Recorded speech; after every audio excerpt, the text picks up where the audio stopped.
साथियों, आज देश अपने कार्बन फुटप्रिंट की 30 से 35% तक कम करने का लक्ष्य लेकर के आगे बढ़ रहा है। दुनिया के सामने जब ये बात लेकर के मैं गया, दुनिया को अचरज था, क्या भारत ये कर सकता है?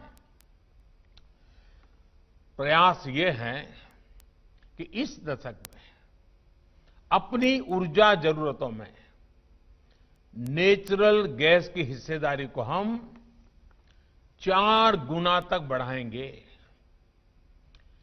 देश की ऑयल रिफाइनिंग कैपेसिटी को भी आने वाले 5 सालों में करीब करीब 2 गुना करने के लिए काम किया जा रहा है। इसमें भी आप सभी के लिए अनेक अनेक संभावनाएं हैं।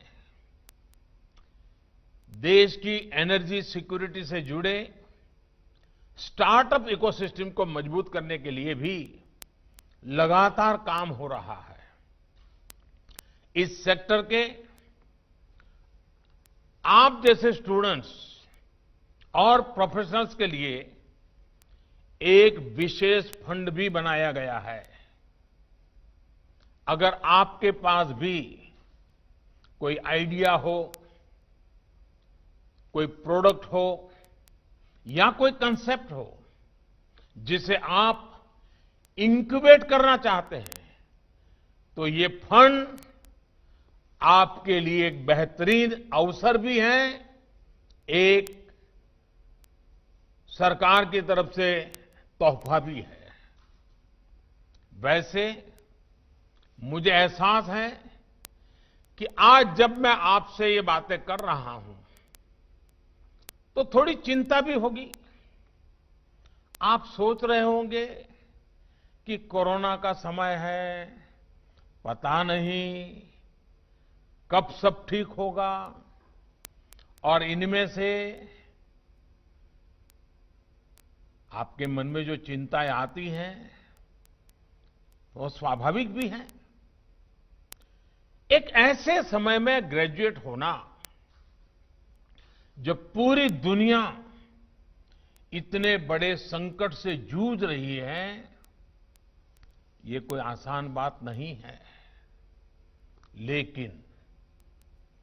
लेकिन याद रखिए,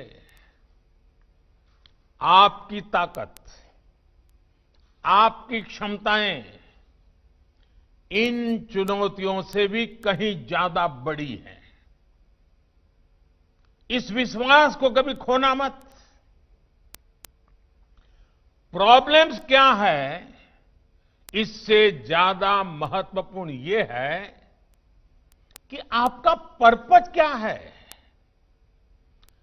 आपके प्रेफरेंसेस क्या है और आपका प्लान क्या है। और इसलिए ये जरूरी है कि आपके पास एक पर्पज हो, प्रेफरेंसेस तय हो और उसके लिए बहुत ही परफेक्ट प्लान भी हो। क्योंकि ऐसा नहीं है कि आप अपने जीवन में पहली बार किसी कठिनाई का सामना कर रहे होंगे। ऐसा भी नहीं है कि ये चुनौती भी आखिरी चुनौती होगी। ऐसा नहीं है कि सफल व्यक्तियों के पास समस्याएं नहीं होती, लेकिन जो चुनौतियों को स्वीकार करता है, जो चुनौतियों का मुकाबला करता है, जो चुनौतियों को हराता है, समस्याओं का समाधान करता है, आखिर जिंदगी में वो ही सफल होता है।